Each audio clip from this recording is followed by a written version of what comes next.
सर्वांना नमस्कार. तर मुलं स्कूलमध्ये गेल्याच्या नंतर घरातली जी कामं असतात आपली, जसं की धुणं, भांडे, फरची, किचन, हे सर्व आपल्याला रोजच्या रोज तर आवरावंच लागतं. आता कितीही थंडी असली तरी घरातली कामं तर आपल्याला करावीच लागतात. आणि तसं पण मला आज दळण पण करायचं होतं आणि ते दळून पण आणायचं होतं. तर सकाळीच मी ऊन पडलेलं होतं, तर छान उन्हामध्ये गहू सुकायला टाकलेले होते. म्हणजे थंडीमुळे आहे ना, त्यांना पण असा गारवा आलेला असतो, तर त्यामुळे पीठ जे आहे ना, ते असं बारीक दळून भेटत नाही. मग त्यांना थोडंसं ऊन दिलं ना, की पीठ पण छान बारीक दळलं जातं.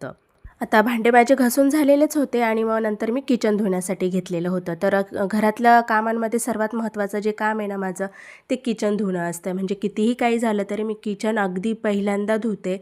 कारण ते जर धुतलं नाही ना, तर मला तिथे स्वयंपाक करावासंच वाटत नाही, म्हणजे फ्रेश असं वाटतच नाही.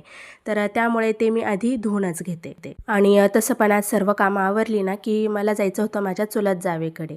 म्हणजे त्यांचे वडील वारलेले होते आणि त्यांची तब्येत पण बरी नव्हती. तर मग जवळच राहतात आम्ही सर्व चुलत जावा ज्या आहोत, त्या थोड्या थोड्या अंतरावर राहतो. तर मग असं काही झालं ना, काही प्रसंग वगैरे काही आला ना, की आम्ही सर्वजणी एकमेकींकडे जातो.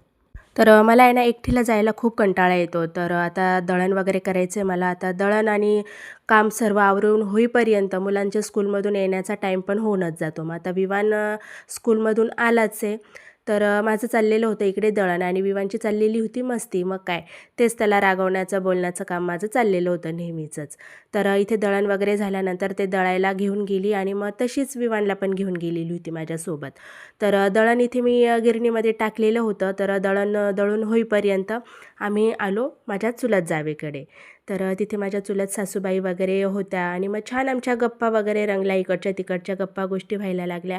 आणि कधीतरीच आम्ही अशा वेळेप्रसंगी भेटतो. एकतर काही शुभकार्य असेल किंवा असं कोणाची तब्येत वगैरे बरी नसली ना, की मग आम्ही एकमेकींना भेटतो. मग आमच्या इकडच्या तिकडच्या थोड्या गप्पा वगैरे चालतात. आणि आमच्या ज्या चुलत सासूबाई आहेत त्या पण एकदम म्हणजे फ्रेंडली आहेत आमच्याशी, एवढ्या की मी सासू आहे आणि मग यांच्याशी कशा गप्पा मारायच्या, कसं तर अगदी घरातल्यांसारखं अगदी नॉर्मल बिहेवियर असतं त्यांचं आणि छान गप्पा वगैरे मारतात त्या. तर विवान पण छान त्याच्या बहिणीसोबत मस्त खेळला वगैरे. त्यानंतर आम्ही दोघं पण जण आलो आणि येताना दळण पण घेऊन आलो. तर घरी आल्यानंतर पाणी आलेलं होतं, पाणी भरलं. त्यानंतर संध्याकाळच्या स्वयंपाकाची तयारी केली. तर स्वयंपाकामध्ये मी वरण भात आणि हे जे धिरडे आहेत ते धिरडे बनवलेले होते. तर मुलांना ते खाण्याची इच्छा होती, थंडी होती आणि मग काहीतरी गरमागरम खाण्याची त्यांना इच्छा झालेली होती. तर वरण भात, शेंगदाण्याची चटणी आणि हे धिरडे मी बनवलेले होते. तर कसा वाटला तुम्हाला आजचा व्हिडिओ? भेटूया पुढील ब्लॉगमध्ये. बाय.